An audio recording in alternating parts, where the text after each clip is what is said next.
दोस्तों, संसद में हर दिन कई बातें होती हैं, लेकिन कुछ लफ्ज ऐसे होते हैं जो सीधा दिल पर लगते हैं। हाल ही में एक मेंबर ऑफ पार्लियामेंट ने एक लाइन कही और पूरा देश हैरान होकर सुनने लगा।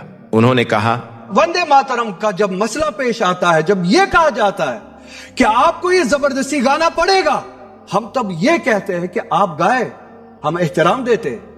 नेशनल सॉन्ग है, हम उसका भी एहतराम करते हैं, उसमें दो राय नहीं है। आप गाए, हम एहतराम के लिए खड़े हो जाएंगे, मगर आप ये चाहेंगे कि हम भी गाए, मुमकिन ही नहीं है, हो ही नहीं सकता है। अब सब्र करो, आप बोलिए नेशनल सॉन्ग है, कोई दो राय उसमें नहीं है, मगर हम पे थोपिए मत। वंदे मातरम का जब मसला पेश आता है, जब ये कहा जाता है कि आपको ये जबरदस्ती गाना पड़ेगा, हम तब यह कहते हैं कि आप गाएं, हम एहतराम देते हैं। नेशनल सॉन्ग है, हम उसका भी एहतराम करते हैं, इसमें दो राय नहीं है। आप गाएं, हम एहतराम के लिए खड़े हो जाएंगे, मगर आप ये चाहेंगे कि हम भी गाएं, मुमकिन ही नहीं है, हो ही नहीं सकता है। अब सब्र करो, आप बोलिए नेशनल सॉन्ग है, कोई दो राय इसमें नहीं है, मगर हम पे थोपिए मत। वफादारी नारे से नहीं, दिल से साबित होती है। एक सादा सा जुमला, लेकिन असर ऐसा कि हर तरफ चर्चा शुरू हो गई, और उसी पल से एक नाम पूरे भारत में तेजी से उठने लगा, और वो है आगा सैयद रूहुल्लाह मेहंदी। अब असल बात यह है कि यह आदमी कौन है और कश्मीर के किस शिया फैमिली से इनका रिश्ता है, और कश्मीर की राजनीति में इनकी एंट्री इतनी भारी कैसे पड़ रही है। तो यह सब कुछ जानने के लिए इस वीडियो को पूरा आखिर तक जरूर देखना। दोस्तों, रूहुल्लाह का ताल्लुक कश्मीर के बड़गांव इलाके से है। ये वह जगह है जहां हालात अक्सर सख्त रहे और लोगों ने तजुर्बे ज्यादा किए, आराम कम। लेकिन रूहुल्लाह का घर एक ऐसा घर था जहां इल्मो तहजीब और इज्जत का माहौल मौजूद रहा। उनके वालिद आगा सैयद मेहंदी कश्मीर के एक मशहूर शिया रहनुमा थे। लोगों का उनसे रिश्ता सिर्फ मजहबी मसलों तक सीमित नहीं था, बल्कि वह समाज के अंदर एक भरोसे वाली शख्सियत के तौर पर देखे जाते थे। इसी माहौल में रूहुल्लाह बड़े हुए और उन्होंने कम उम्र में ही यह सीख लिया कि लोगों की बात सुनना, उनके हालात समझना और मसले तर्क के साथ उठाना, यही असली जिम्मेदारी है। साल 2000 में एक ऐसा वाकया हुआ जिसने उनकी जिंदगी की दिशा बदल दी। उनके वालिद मगम की तरफ जा रहे थे जब रास्ते में एक टारगेटेड आईडी ब्लास्ट हुआ। इसी ब्लास्ट में आगा सैयद मेहंदी की मौत हो गई। यह घटना कश्मीर के उस दौर की हकीकत को दिखाती है जहां कई अहम आवाजें इसी तरह के हमलों में खत्म कर दी जाती है। रूहुल्लाह उस वक्त जवान थे और यह सदमा उनके लिए एक बड़े इम्तिहान जैसा था। उन्होंने इस घटना को सिर्फ एक निजी नुकसान की तरह नहीं देखा, बल्कि इसे उन्होंने एक ऐसी जिम्मेदारी की शुरुआत माना जिसने उन्हें लोगों की बात आगे रखने की तरफ मोड़ दिया। साल 2002 में बड़गांव की जनता ने उन्हें एमएलए चुना। यह फैसला अचानक नहीं था, बल्कि लोग यह महसूस कर चुके थे कि यह नौजवान हालात को समझता है और समुदाय की आवाज बन सकता है। उसके बाद 2008 और 2014 में भी उन्हें जीत मिली, और इस तरह 3 बार लगातार उन्हें विधानसभा का भरोसा मिला। यह बात साफ हो गई कि वह सिर्फ नाम की वजह से नहीं, बल्कि अपने सलीके और रवैये की वजह से आगे बढ़ रहे हैं। रूहुल्लाह का बोलने का तरीका हमेशा नरम रहा है। वह ना आवाज ऊंची करते हैं और ना किसी पर तंज करते हैं। वह मुद्दों को तर्क के साथ सामने रखते हैं और उसी अंदाज में बात करते हैं जिससे लगे कि वह किसी टकराव या शोर का हिस्सा नहीं बनना चाहते। कश्मीर जैसी संवेदनशील माहौल में यह रवैया बहुत कम ही देखने को मिलता है, और शायद यही वजह है कि लोग उन्हें ध्यान से सुनते हैं। 2019 में जब आर्टिकल 370 हटाने का फैसला आया, उस वक्त रूहुल्लाह ने अपनी राय बहुत साफ अंदाज में रखी। उन्होंने कहा कि इस फैसले का असर लोगों की मनोस्थिति और उनके हक पर पड़ेगा। उनका बयान ना तीखा था, ना भावनात्मक, बल्कि एक ऐसे इंसान की बात थी जो हालात को नजदीक से समझता है और उन्हें बयान करने से पीछे नहीं हटता। साल 2024 में श्रीनगर की जनता ने उन्हें संसद भेजा। यह जीत उनके सफर का एक अहम मोड़ थी। दिल्ली पहुंचकर भी उनका अंदाज नहीं बदला। उन्होंने वही सादगी, वही तहजीब और वही रवैया बरकरार रखा। वह अपनी पहचान को नारेबाजी से नहीं जोड़ते, बल्कि अपने चरित्र और अपनी बात से बनाते हैं। आज रूहुल्लाह मेहंदी को एक ऐसे नेता के तौर पर देखा जा रहा है जो ना शोर मचाता है, ना माहौल को गर्म करता है, बल्कि बात को सलीके और तजुर्बे के साथ रखता है। यही वजह है कि वह सिर्फ कश्मीर की राजनीति तक सीमित नहीं रहे, बल्कि पूरे मुल्क में उन्हें एक समझदार और मुतमईन आवाज के तौर पर पहचाना जा रहा है। संसद में जब वंदे मातरम के मौजू पर बात चली तो उसी दौरान रूह अल्लाह मेहंदी का एक जुमला चर्चा में आया। उन्होंने बहुत सादे और मुतमईन अंदाज में कहा कि वफादारी किसी नारे से साबित नहीं होती, यह एहसास दिल से आता है। उनके इस बयान में ना किसी पर इल्जाम था, ना किसी की नीयत पर सवाल। उन्होंने बस इतना कहा कि मोहब्बते वतन को जबरदस्ती की शक्ल नहीं दी जा सकती। यह बात इसलिए सुनी गई क्योंकि उन्होंने इसे टकराव की भाषा में नहीं बल्कि तर्क और तहजीब के साथ रखा। रूह अल्लाह का अंदाज यही रहा है। वह मुद्दे को ऐसे पेश करते हैं कि सामने वाला उनकी बात को समझ सके। वो यह जानते हैं कि कश्मीर जैसे इलाके में हर लफ्ज का वजन होता है और जज्बात जल्दी भड़कते हैं। यही वजह है कि वह एहतियात से बोलते हैं, लेकिन साफ गोई को कभी नहीं छोड़ते। चाहे मामला सियासी हो, मजहबी हो या सामाजिक, उनका रवैया इतना नरम रहता है कि लोग उसे तसल्ली से सुन लेते हैं। कश्मीर के नौजवानों में उनका नाम इसलिए मकबूल है कि उनकी वह अपनी बात ऐसे रखते हैं जैसे जिसमें ना कोई तंज होता है और ना किसी को नीचा दिखाने का अंदाज। वह मसलों को जितना हो सके तर्क के साथ समझाते हैं। उनकी बातचीत में यह एहसास मिलता है कि वह अपनी कौम के हालात समझते भी हैं और उनके एहसासात का एहतराम भी रखते हैं। नौजवानों के लिए यह रवैया इसलिए काबिल कदर है कि उनकी वहां के हालात अक्सर उलझन पैदा करते हैं और ऐसी आवाज की जरूरत होती है जो तमीज के साथ बात करे और हालात पर सही रोशनी डाले। उनकी शिया पहचान उनकी मजहबी विरासत का हिस्सा है, लेकिन उन्होंने इसे कभी सियासत का औजार नहीं बनाया। उन्होंने हमेशा यह बात आगे रखी कि उनकी राजनीति इंसाफ, अमन और नागरिक हक की बुनियाद पर खड़ी है।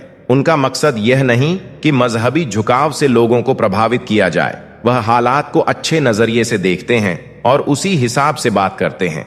इसी रवैया की वजह से वह कश्मीर के अंदर एक संतुलित नेता के तौर पर देखे जाते हैं। रूहुल्लाह की बात का असल रंग यह है कि वह ना तो माहौल को गर्म करने की कोशिश करते हैं और ना ही टकराव पैदा करने वाली भाषा इस्तेमाल करते हैं। वह मसले को इज्जत के साथ सामने रखते हैं और कोशिश करते हैं कि सामने वाला भी उसी इज्जत के साथ उनकी बात सुने। यही वजह है कि उनसे मतभेद रखने वाले भी उनके अंदाज की तारीफ करते हैं। उनकी राजनीति में यह चीज साफ दिखाई देती है कि वह आवाज उठाते हैं, मगर उस तरीके से जिससे स्थितियों को समझा जा सके, हालात को देखा जा सके, ना कि और पेचीदा बनाया जाए। जब वह संसद में बोलते हैं तो उनका लहजा वही रहता है जो उन्होंने विधानसभा में दिखाया था। सादा और लॉजिक के साथ वह किसी भी मुद्दे को इमोशनल मोड़ देने की कोशिश नहीं करते। उनका कहना यह है कि नेता की पहचान उसका चरित्र और उसका रवैया बनाते हैं, ना कि उसकी आवाज की ऊंचाई। यही वजह है कि वह अपनी बात को कम शब्दों में रखते हैं, लेकिन उनमें वजन महसूस होता है। आज पूरे भारत में उनके नाम का जिक्र इसलिए बढ़ रहा है क्योंकि लोग यह देख रहे हैं कि वह उन नेताओं में से नहीं है जो हर मसले पर बयान देकर माहौल को उलझाते हैं। वो सिर्फ तब बोलते हैं जब उन्हें लगता है कि बोलना जरूरी है, और जब बोलते हैं तो बात को इतनी सादगी से रखते हैं कि लोग उसकी मंशा समझ पाते हैं। उनकी यही खुसूसियत है कि वह बिना शोर किए भी असर छोड़ जाते हैं। कश्मीर की सियासत में जहां अक्सर उलझने, नाराजगी और तकरार मौजूद रहती है, वहां रूहुल्लाह मेहंदी एक ऐसी आवाज बनकर सामने आए हैं जो तमीज, तर्क और समझ पर खड़ी है। उनकी सोच में एक संतुलन है और उनका अंदाज यह संकेत देता है कि वह फैसलों से पहले हालात को परखते हैं और बोलने से पहले बात को समझते हैं। यही चीज उन्हें आज की सियासत में अलग बनाती है। आने वाले वक्त में उनकी भूमिका और भी अहम दिखाई देती है, क्योंकि मुल्क को उन आवाजों की जरूरत है जो मसलों को ठंडे दिमाग से समझकर पेश करें। उनकी सियासत का मकसद लोगों को जोड़ना है, ना कि अलग करना। इसी वजह से आज उनका नाम कश्मीर की सरहदों से निकलकर पूरे भारत में एक ऐसी पहचान के साथ लिया जा रहा है जिसे तमीज, समझदारी और साफगोई की मिसाल कहा जाता है। दोस्तों, अगर आपको यह वीडियो पसंद आई है तो वीडियो को लाइक करें और अपने दोस्तों में शेयर करें। दोस्तों, पूरी दुनिया में 4 पहाड़ ऐसे हैं जिन्हें बहुत मुकद्दस और अहमियत वाला माना जाता है। इनमें गारे हीरा, गारे सोर, कोहे तूर और जबले ओहद का नाम शामिल है।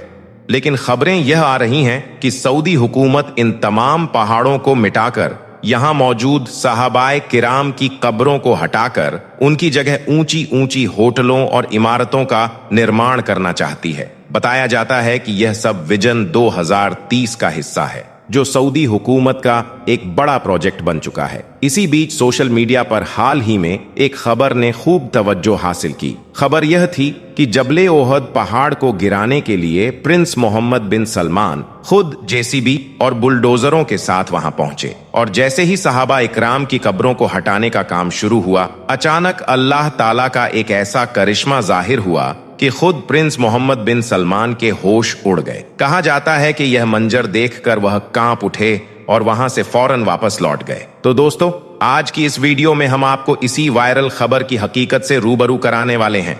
यकीन मानिए, सच्चाई जानकर आप भी दंग रह जाएंगे, इसलिए वीडियो को आखिर तक जरूर देखें। और सबसे पहले, अगर आपके दिल में प्यारे नबी सल्लल्लाहु अलैहि वसल्लम और सहाबा इकराम के लिए मोहब्बत है तो इस वीडियो को एक लाइक जरूर करें और मेहरबानी करके इसे ज्यादा से ज्यादा शेयर भी करें, ताकि और लोग भी इस हकीकत से वाकिफ हो सकें। तो चलिए दोस्तों, शुरू करते हैं। दोस्तों, जबले ओहद पहाड़ मदीना शरीफ में मौजूद है। यह एक ऐसा पहाड़ है जहां पर अल्लाह के प्यारे नबी और इस्लाम के दुश्मनों के बीच जंग हुई थी। इसमें आपके बहुत सारे सहाबा इकराम शहीद हो गए थे, और साथ ही आपके अजीज चाचा अमीर हमजा भी शहीद हो गए थे, जिससे आपको बहुत बड़ा सदमा लगा था। इसलिए फिर आपने तमाम सहाबा इकराम और अपने चाचा अमीर हमजा की तदफीन जबले ओहद पहाड़ में ही की थी। मतलब कि इस पहाड़ पर बेशुमार सहाबा इकराम की कब्रें मुबारक मौजूद हैं। लेकिन अब भी सोशल मीडिया पर एक खबर खूब चल रही है, जिसमें यह बताया जा रहा है कि सऊदी हुकूमत जबले ओहद पहाड़ को खत्म कर रही है और वहां से तमाम सहाबा इकराम की कब्रों को हटाया जा रहा है। दरअसल सऊदी हुकूमत सऊदी अरब को 2030 तक एक जदीद तरीन मुल्क बनाना चाहती है। चाहे इसके लिए उन्हें कुछ भी करना पड़े, वे करेंगे। जैसे ही यह खबर सबके सामने आई तो इस खबर ने सबको परेशान कर दिया। सबके लिए यह बात बहुत चिंता की थी। लोग सोचने लगे कि मोहम्मद बिन सलमान ऐसा कैसे कर सकते हैं, आखिर इस खबर के पीछे राज क्या है। फिर यह खबर सोशल मीडिया पर बहुत ज्यादा वायरल हो गई, तो फिर मोहम्मद बिन सलमान ने खुद इस बात से पर्दा उठाया।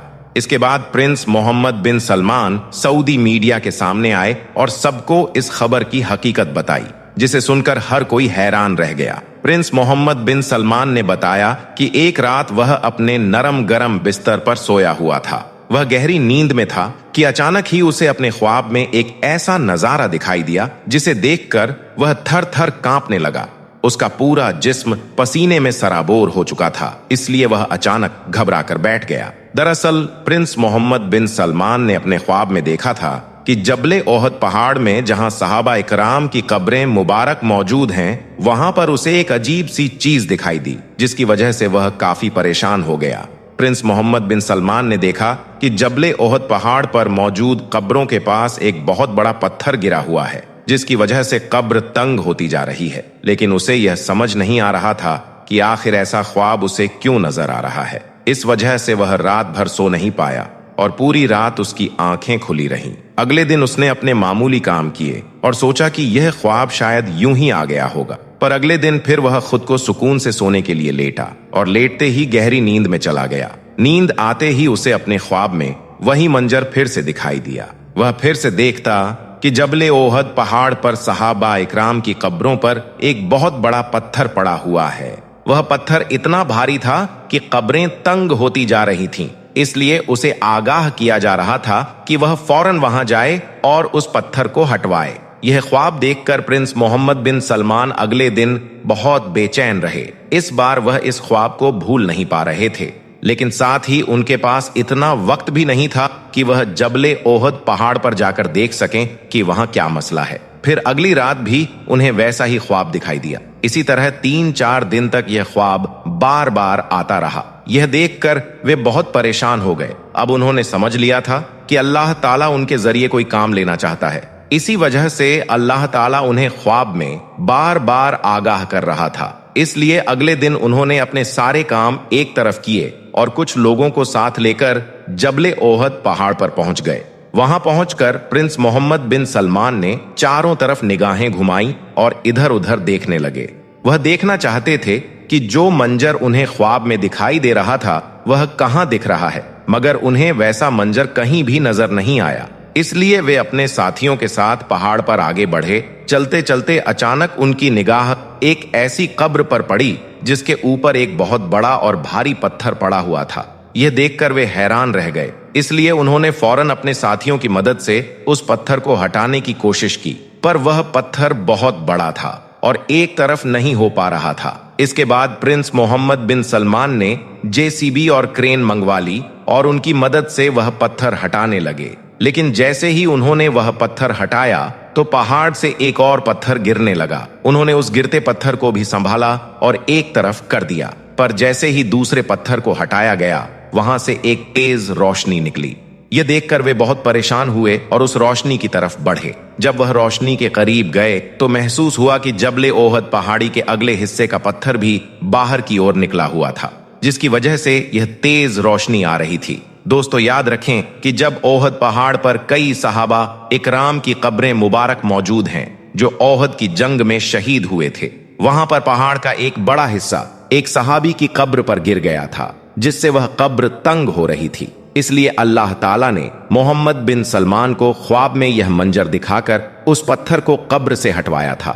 लेकिन उनके मुखालफिन ने जबले ओहद पहाड़ पर प्रिंस मोहम्मद बिन सलमान को जेसीबी चलवाते देखा तो उन्होंने यह बात फैलानी शुरू कर दी कि मोहम्मद बिन सलमान जबले ओहद पर मौजूद सारे सहाबा की कब्रें हटवा रहे हैं, जिसकी वजह से उन पर अल्लाह का अजाब आएगा। जब मोहम्मद बिन सलमान को पता चला कि लोग उनके बारे में ऐसे उलझे हुए दावे कर रहे हैं तो वे फौरन मीडिया के सामने आए और सबको बताया कि वे दरअसल जबले ओहद पर कब्रें हटवाने नहीं आए थे, बल्कि उनके साथ ऐसा एक हादसा हुआ था। साथ ही प्रिंस मोहम्मद बिन सलमान ने यह भी कहा कि सहाबा इकराम उनके लिए बहुत मायने रखते हैं और वे उनका बहुत एहतराम करते हैं, इसलिए वे चाहकर भी कभी इस तरह का काम नहीं कर सकते। उन्होंने दुनिया को बताया कि उनके ख्वाब में यह मंजर आया, जिसकी वजह से वे बेचैन होकर जबले ओहद गए थे। वहां जाकर उन्होंने कब्र पर एक बहुत बड़ा पत्थर देखा तो जेसीबी और क्रेन मंगवाई गई और उसकी मदद से वह पत्थर कब्र से हटवाया गया। इसके अलावा उन्होंने जबले ओहद पर कुछ भी नहीं किया है।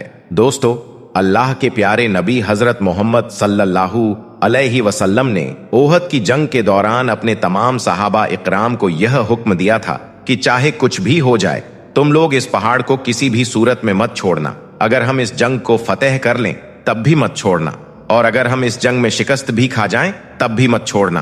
तमाम सहाबा इकराम ने उनका हुक्म माना और जबले ओहद की पहाड़ी को नहीं छोड़ा। याद रखें, अल्लाह के प्यारे नबी कभी हारते नहीं थे। हर जंग में उनकी जीत ही होती थी, क्योंकि हर बार अल्लाह की मदद उनके साथ होती थी। और ओहद की जंग में भी ऐसा ही हुआ था। इस जंग में कई सहाबा शहीद हो गए थे। इसके बावजूद आपने दुश्मनों को शिकस्त दी और फतह मयस्सर हुई। फिर जब कुछ सहाबा माले गनीमत लेने ओहद के पहाड़ से नीचे उतरे तो वे अल्लाह के प्यारे नबी की बारगाह में हाजिर हुए और अर्ज करने लगे कि या रसूल अल्लाह, इस जंग में हमारे ऐसे ऐसे सहाबा शहीद हो गए हैं और आपके अजीज चचा अमीर हमजा भी शहीद हो गए हैं। उनके जिस्म के टुकड़े टुकड़े कर दिए गए हैं। यह सुनकर नबी सल्लल्लाहु अलैहि वसल्लम की आंखों में आंसू आ गए। फिर आपने अपना सर आसमान की तरफ उठाकर कहा, ऐ अल्लाह, मैंने तेरे दीन के लिए अपना सब कुछ तुझ पर कुर्बान कर दिया है। ऐ अल्लाह, अब तू मुझसे राजी हो जा। आपने अल्लाह से यह फरियाद की और आंसू पोंछे, और फिर आपने अपने साथ खड़े सहाबा को हुक्म दिया कि ए मेरे सहाबा, जो सहाबा इस जंग में शहीद हो चुके हैं, चलो उन सबको लेकर जन्नतुल बकी की तरफ चलते हैं। हुक्म पाकर सहाबा इकराम अमीर हमजा और तमाम शहीदों को लेकर जन्नतुल बकी की तरफ रवाना होने लगे। तभी जबले ओहद पहाड़ ने यह मंजर देखकर रोना शुरू कर दिया। यह देखकर नबी सल्लल्लाहु अलैहि वसल्लम ने पूछा, ए जबले ओहद, तू अब क्यों रो रहा है? तो फिर अल्लाह ने उस पहाड़ को बोलने की ताकत दी। वह पहाड़ बोला, या रसूल अल्लाह, यह सारे सहाबा मेरे हैं, इसलिए इन्हें आप जन्नतुल बकी में ना लेकर जाओ, बल्कि इन्हें मेरे ही दामन में दफन कर दें, ताकि मैं कयामत तक उनकी जियारत कर सकूं। यह सुनकर नबी सल्लल्लाहु अलैहि वसल्लम ने जबले ओहद को अहमियत दी और फिर तमाम सहाबा को वहीं दफन कर दिया। अल्लाह के प्यारे नबी ने फरमाया कि मैं जबले ओहद से बहुत मोहब्बत करता हूँ और कयामत के दिन तक करता रहूंगा। जबले ओहद कल कयामत के दिन जन्नत के दरवाजे पर होगा और जन्नतियों का इस्तकबाल करेगा।